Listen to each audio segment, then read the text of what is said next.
Hi friends, இந்த video நம்ம ஒரு மகிழ்ச்சியான அறிவிப்பை பற்றி பார்க்க போகிறோங்க.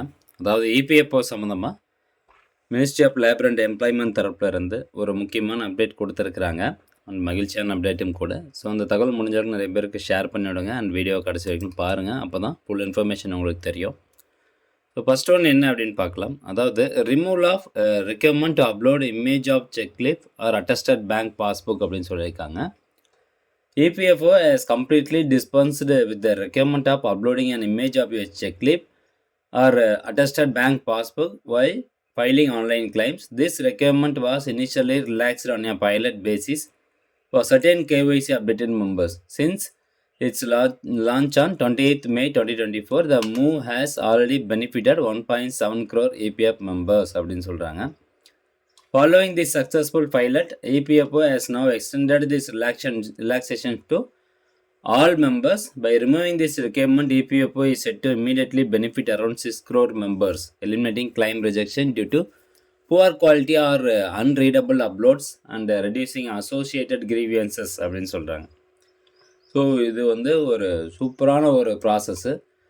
போன வருஷம் பார்த்தீங்கன்னா கடந்த 28 மே 2024 அப்போ தான் இந்த அப்டேட் கொண்டு வந்தாங்க. பைலட் பேசிஸில் எல்லாருக்குமே இது வந்திருக்காது. ஒன்லி ஒரு சில பேருக்கு மட்டும்தான் இந்த கிளைம் பண்ணுறோம் பார்த்தீங்களா, ஆன்லைன் மூலமாக கிளைம் சப்மிட் பண்ணும்போது நம்மளுடைய செக்லீஃப் வந்து ஸ்கேன் பண்ணி அப்லோட் பண்ணுவோம். 100 கேபிலேருந்து 500 கேபி வரைக்கும் இருக்கணும் அப்படின்னு சொல்லியிருப்பாங்க. செக்லீஃபோ அல்லது நம்மளுடைய பேங்க் பாஸ்புக்கோ நம்ம ஸ்கேன் பண்ணி அப்லோட் பண்ணுவோம். அது எதுக்குன்னா அக்கௌண்ட் நம்பர் வெரிஃபிகேஷனு, ஐஎஃப்எஸ்சி கோடு வெரிஃபிகேஷன்.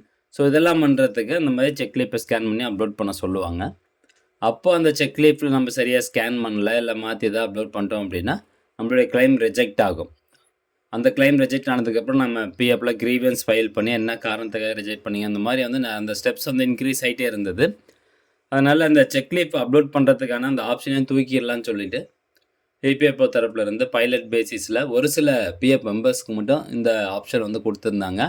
அவங்களுக்கு மட்டும் பார்த்திங்கன்னா செக்லீஃப் அப்லோட் பண்ணாமல் அப்படியே கிளைம் பண்ணுற மாதிரி.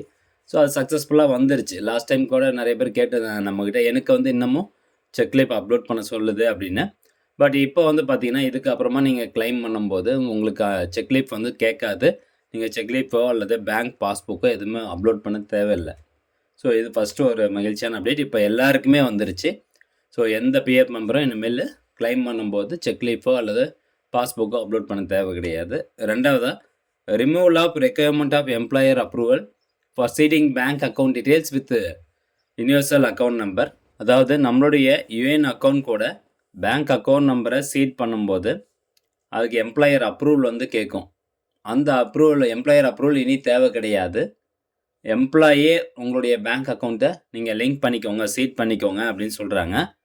எதனால் இந்த மாதிரி வந்து கொண்டு வந்தாங்க அப்படின்னு பாருங்கள். டூரிங் த ஃபினான்ஷியல் இயர், போன லாஸ்ட் நிதியாண்டில் 1.3 கோடி PF members have submitted their request for seeding their bank accounts. And the request after due matching with the respective bank or NPCI are to be approved by the employer through digital signature or e-sign. So 1.4 கோடி பேர்கிட்ட bank account நம்பரை seat பண்ணுறதுக்கான request last financial இயரில் rice பண்ணியிருக்கிறாங்க. So அதை வந்து employer verify பண்ணணும், digital signature பண்ணணும், அதே மாதிரி இ-சைன் வந்து பண்ணணும். ஸோ ஒரு நாளைக்கு வந்து பார்க்கும்போது 36,000 ரிக்வஸ்ட் வந்து வருது are being raise by the members on daily basis.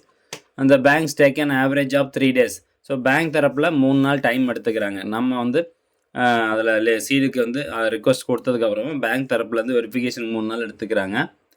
அதே மாதிரி எம்ப்ளாயர் தரப்பில் இருந்து ஆவரேஜாக ஒரு ரிக்வஸ்ட்டுக்கு 13 நாள் எடுத்துக்கிறாங்க. ஸோ இதனால் எம்ப்ளாயருக்கும் ஒர்க்லோட் அதிகமாக இருக்குது அப்படிங்கிற மாதிரி சொல்கிறாங்க. மெம்பர்ஸ்க்கு வந்து பார்த்திங்கன்னா பேங்க் அக்கௌண்ட் நம்பர் உடனே சீடாக மாட்டேங்குது.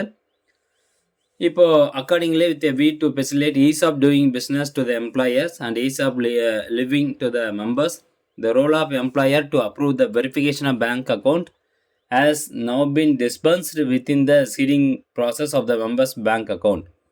This will immediately benefit over 14.95 lakh members whose approvals are pending with the employers அப்படின்னு சொல்கிறாங்க. அதே மாதிரி the above simplified process will also facilitate those members who want to change their already seeded bank account by entering their new bank account number along with the IFSC code duly authenticated through Aadhaar OTP. So இந்த is of doing பிஸ்னஸ்னுடைய அந்த process எளிமையாக்கணும். மெம்பர்ஸ்க்கு வந்து is of living, அவங்களுக்கு வந்து எல்லாமே ப்ராப்பராக வந்து நடக்கணும், எதுவுமே டிலே ஆகக்கூடாது அப்படிங்கிற காரணத்தினால இந்த ஒரு ஆப்ஷன் வந்து இப்போ எடுத்துட்டாங்க. அதாவது நீங்கள் பேங்க் அக்கவுண்ட் நம்பரை யுஏஎன் கூட லிங்க் பண்ணுறீங்க அப்படின்னா, அதுக்கு இனிமேல் எம்ப்ளாயர் அப்ரூவலே தேவை கிடையாது அப்படிங்கிற ஒரு சூப்பரான அப்டேட் கொண்டு வந்துட்டாங்க. ஸோ அப்போ எப்படி ப்ராசஸ் ஆகும் அப்படின்னு பார்த்தீங்கன்னா, நீங்கள் பேங்க் அக்கவுண்ட் நம்பர் என்டர் பண்ணதுக்கப்புறமா ஐஎஃப்எஸ்சி கோட் என்டர் பண்ணுவீங்க. என்டர் பண்ணதுக்கப்புறமா ஓடிபி வரும். அந்த ஓடிபி ஆதார் ஓடிபி பேஸ் பண்ணி உங்களுக்கு வந்து ஆட்டோமேட்டிக்காகவே லிங்க் ஆயிரும் அப்படிங்கிறது தான் இப்போ வந்திருக்கக்கூடிய புதிய process. Those members who are yet to seed their bank account number or change their seeded bank account can take advantage of the above simplified process to get their bank account seeded at the earliest. So அவ்வளோ இது வரைக்கும் வந்து bank account number யாரெல்லாம் seat பண்ணாமல் இருக்கீங்க அல்லது seat பண்ண bank account நம்பரை மாற்றணும்னு நினைக்கிறீங்க அப்படின்னா அவங்களுக்கு இது ரொம்பவே வந்து அட்வான்டேஜாக இருக்கும் அப்படிங்கிற ஒரு 2 முக்கியமான தகவலை வந்து மினிஸ்ட்ரி ஆஃப் எம்ப்ளாய்மெண்ட் தரப்புலேருந்து வெளியிட்டிருக்காங்க. அது மட்டும் இல்லாமல் இன்னொரு ப்ரெஸ் ரிலீஸில் வந்து பார்த்தீங்கன்னா, நம்ம பேங்க் அக்கௌண்ட்டை ஆட் பண்ணுறோம் பார்த்தீங்களா, ஸோ அதில் வந்து லிமிட்டட் பேங்க் அக்கௌண்ட் நம்பர் தான் இருந்தது. பட் இப்போ கூடுதலாக ஒரு 15 அடிஷ்னல் பேங்க்ஸ் வந்து எம்பால்மெண்ட் பண்ணியிருக்காங்க for collection of EPFO contributions அப்படின்னு சொல்லி.